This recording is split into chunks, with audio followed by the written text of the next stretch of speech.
Hello दोस्तों, मैं हूं हिरेन कुमार साहू और आप सभी का स्वागत है मेरे यूट्यूब चैनल्स पे हिरेन ट्यूटोरियल्स पे। जैसे कि आप सभी जानते हैं कि अभी जो छत्तीसगढ़ का जो एसीएफ रेंजर आ चुका है और मैं आप लोग को छत्तीसगढ़ की जो भौगोलिक संरचना है उसका फर्स्ट पार्ट पढ़ा चुका हूं।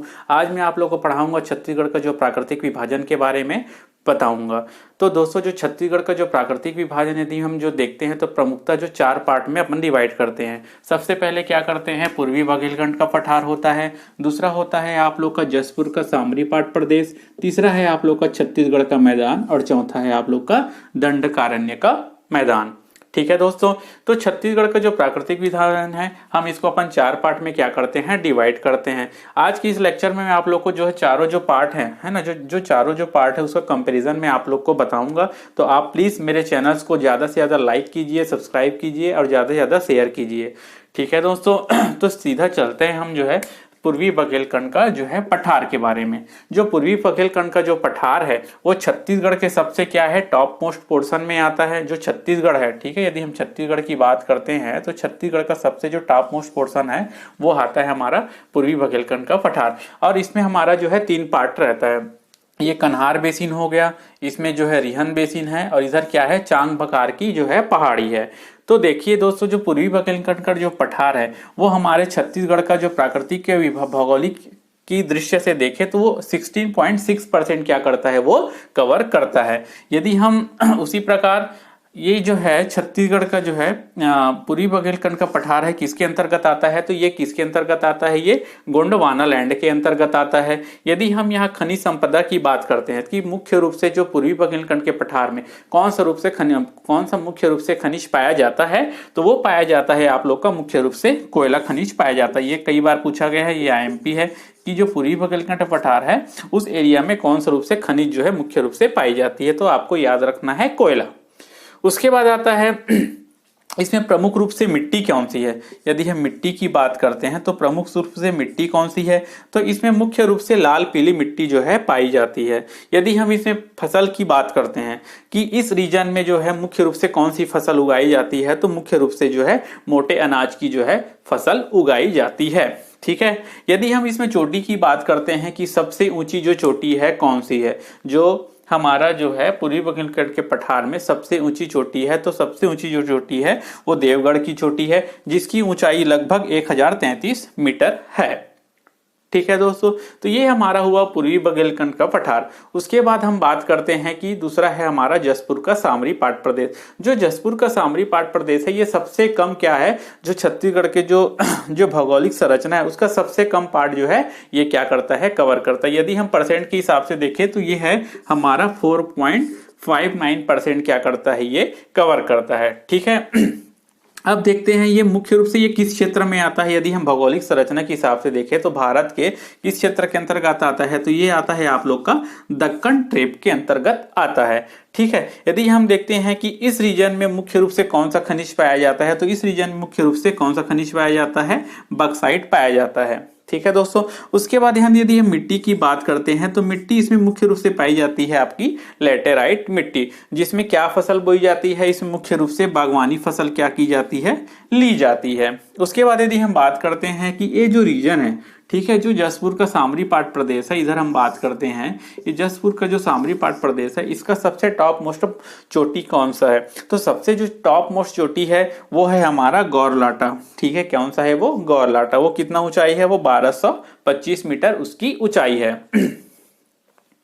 हम देखते हैं यदि जसपुर के सामरी पाट प्रदेश में यदि हम इसका विभाजन करते हैं तो सबसे जो पश्चिमी जो पार्ट है, पश्चिमी पार्ट में क्या है आप लोग का मैन पार्ट है। ठीक है, उसके बाद देखिए यहाँ पर जमीर पार्ट है सबसे टॉप मोस्ट में।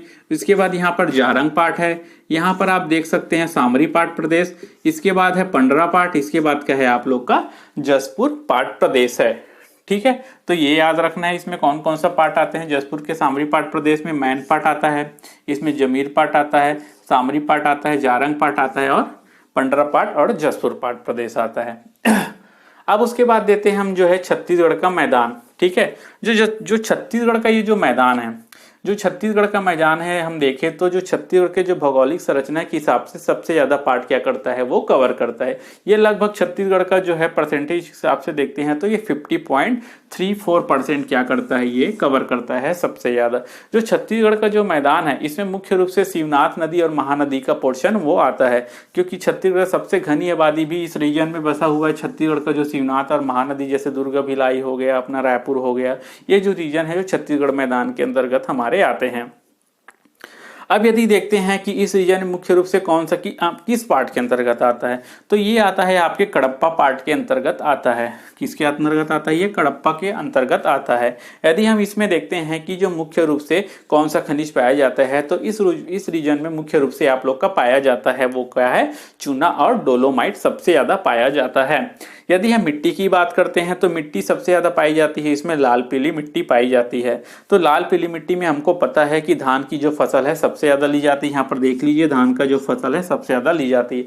यदि हम चोटी की बात करते हैं कि भाई इस रीजन में सबसे ज्यादा इसकी जो चोटी है कौन सी है, तो इस रीजन में सबसे जो ऊंची चोटी है वो हमारी जो है बदरगढ़ की ऊंची चोटी है। वो लगभग जो है बदरगढ़ की जो चोटी है ये कवर्धा रीजन में पाया जाता है। ये है आप लोग का 1176 मीटर। ठीक है, अब हमारा आता है सबसे लास्ट जो है दंडकारण्य का पठार आता है। ठीक है, तो जो दंडकारण्य की पठार की बात करते हैं, यदि हम परसेंटेज की बात करते हैं तो सेकंड है ना, यदि हमारा फर्स्ट है छत्तीसगढ़ का मैदान है तो ये सेकंड मोस्ट पार्ट जो है कवर करता है। लगभग 28.91% क्या करता है, ये कवर करता है। कितना करता है, 28.91% क्या करता है, भौगोलिक संरचना के हिसाब से कवर करता है। ये किस क्षेत्र के अंतर्गत आता है, ये जो दंडकारण्य पठार जो है मुख्य रूप से कौन से चट्टाने पाई जाती है, तो ये धारवाड़ या ग्रेनाइट की चट्टाने मुख्य रूप से पाई जाती है। जो धारवाड़ और जो ग्रेनाइट है सबसे ज्यादा इसमें खनिज पाया जाता है। ये सभी लोग जानते हैं कि एक क्वेश्चन आता है, आईएमपी है, इससे रिलेटेड क्वेश्चन जो है पूछे जाते हैं कि कौन से चट्टानों में सबसे ज्यादा है ना, कौन से चट्टानों में सबसे ज्यादा खनिज पाई जाती है, तो याद रखना है आप लोग को धारवाड़ या ग्रेनाइट के चट्टानों में पाई जाती है। अब हम बात करते हैं कि इस जो धारवाड़ और जो ग्रेनाइट की जो चट्टानों में सबसे ज्यादा खनिज क्या पाई जाती है, तो उसमें पाई जाता है हमारा लोहा जैसे जानते हैं कि आप लोग बैलाडीला हो गया, ठीक है, दंतेवाड़ा में। उसी प्रकार जो टीन है सुकमा बीजापुर है ना, वहाँ पाया जाता है। कटे कल्याण है, याद रखना। हीरा पाया जाता है मुख्य रूप से।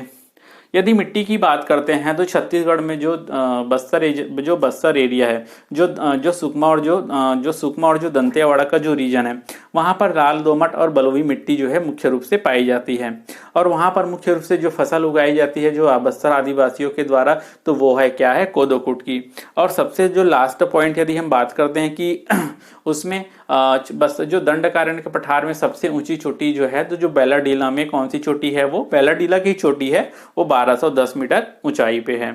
तो इस प्रकार हम देखते हैं कि जो दंडकारण्य पठार के अंतर्गत आता है आप लोग का आरी डोंगरी, अबूझमाड़ है ना, और राव घाट। याद रखना है, राव घाट कई बार जो है एग्जाम में पूछा गया है कि ये राव घाट कहाँ है, तो राव घाट आप लोग को कंफ्यूज मत होना, राव घाट है आपका कांकेर में।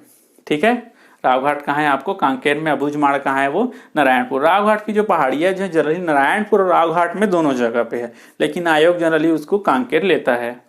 तो उसी प्रकार यहाँ पे देख लीजिए जो बस्तर का जो पठार है और जो बस्तर का मैदान है, जो बस्तर के मैदान के अंतर्गत क्या क्या आएगा आपका, जो है बस्तर के मैदान के अंतर्गत आपका नारायणपुर आएगा और यहाँ पे बीजापुर आएगा। उसी प्रकार जो बस्तर का जो पठार है वो मुख्य रूप से जो बस्तर है और दंतेवाड़ा है और सुकमा जिला को क्या करता है, कवर करता है। इस प्रकार आज के जो लेक्चर में दोस्तों